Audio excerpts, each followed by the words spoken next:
ஓம் நம சிவாய. இவ்வாறு தேவேந்திரன் சொன்னதைக் கேட்ட மன்மதன் புன்னகையோடு இந்திரனை நோக்கி, தேவாதிபரே, நம் இருவருக்கும் பேதமில்லை. ஆகையால் நீர் ஏன் இப்படி சொல்ல வேண்டும்?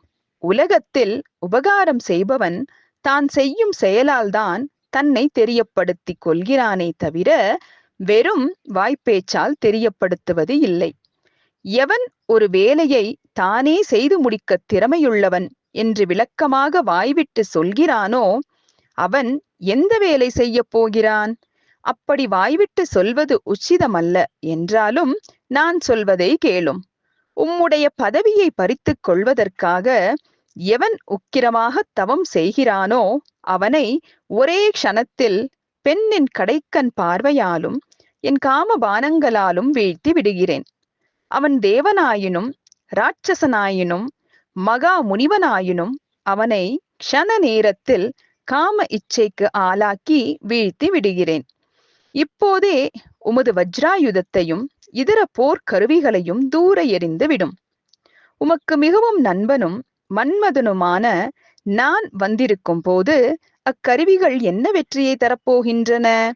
யோகமூர்த்தியான சிவபெருமானை கூட என் காமபானங்களுக்கு இலகாக்கி விடுவேன் என்றால் மற்றவர் விஷயத்தில் என் வெற்றியை பற்றி கேட்கவும் வேண்டுமா என்று பெருமையோடு சொன்னான்.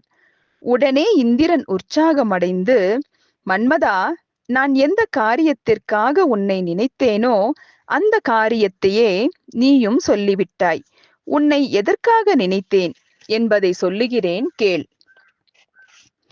தாரகன் என்ற கொடிய அசுரன் பிரம்மதேவரிடம் வரம் பெற்று தர்மங்களை அழித்து உலகங்களுக்கு ஒரு பெரும் துன்பமாக பீடித்து கொண்டிருக்கிறான். சகல தேவர்களும் நிர்மலர்களான மகரிஷிகளும் அந்த அசுரனால் துக்கப்பட்டு தத்தளிக்கிறார்கள். அவ்வசுரனை எதிர்க்கும் விஷயத்திலோ தேவர்களின் ஆயுதங்கள் பயனற்று போயின. இத்தகைய கொடிய அசுரனுக்கு அஸ்திரங்களால் மரணம் கிடையாது. அந்த துன்மார்கன் தாரகாசுரனுக்கு சிவபெருமானின் வீரியத்தால் உற்பத்தியாகும் குமாரனால்தான் மரணம் உண்டாகுமாம். ஆகவே காம சம்பந்தப்பட்ட இந்த காரியத்தை உன்னால் தான் நிறைவேற்ற முடியும். இந்த காரியத்தை நீ உடனடியாக செய்ய வேண்டும். சிவபெருமான் இப்போது கண்மூடி நிஷ்டையில் அமர்ந்து மாபெரும் யோகம் செய்து கொண்டிருக்கிறார். அவருக்கு பணிவிடை செய்வதற்காக பார்வதி தேவி தன் தோழியருடன் அவர் அருகில் அவளது தந்தையான ஹிமாச்சல மன்னனின் உத்தரவு பெற்றுக்கொண்டு இருப்பதாக நாமும் கேள்விப்படுகிறோம்.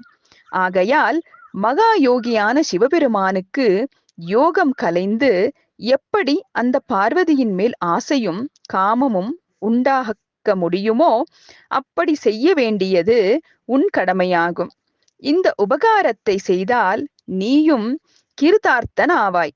இதனால் உலகங்களுக்கு மூண்டுள்ள துன்பங்களும் நீங்கி போய்விடும். அதில் சந்தேகமே இல்லை என்றான். உடனே கரும்புவில் காமதேவன் புன்முறுவலோடு தேவேந்திரனை நோக்கி, சிவபெருமான் இப்போது யோக நிஷ்டையில் அமர்ந்திருந்தாலும் சரி, அவரை பார்வதியிடம் மிகவும் மையல் கொள்ள செய்து விடுவேன். இதில் சந்தேகம் வேண்டாம் என்றான். பிறகு அவன் தேவேந்திரனின் வார்த்தையை தன் தலைமீது தாங்கி தன் காதல் நாயகியான ரதிதேவியோடும் அன்பனான வசந்தனோடும் சேர்ந்து கொண்டு எந்த இடத்தில் பரமசிவன் கண்மூடி பரமயோகம் செய்து கொண்டிருந்தாரோ அந்த இடத்திற்கு போய் சேர்ந்தான். உடனே வசந்தன் தன் தர்ம செயல்களை துவக்கினான்.